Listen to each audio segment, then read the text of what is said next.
Good evening.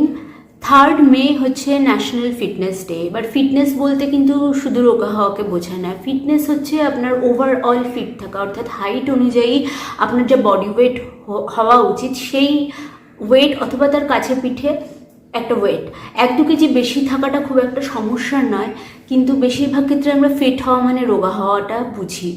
এবং fit হওয়া মানে মেন্টালিও ফিট থাকা অ্যাট দ্য সেম টাইম।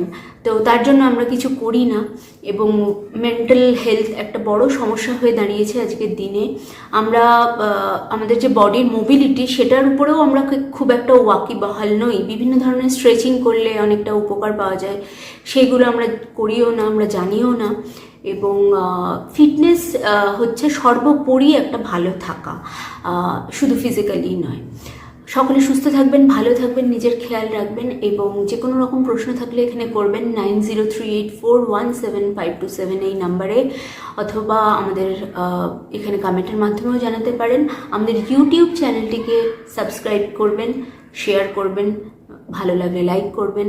আপনাদের গুরুত্বপূর্ণ মতামতের অপেক্ষায় আমরা রইলাম।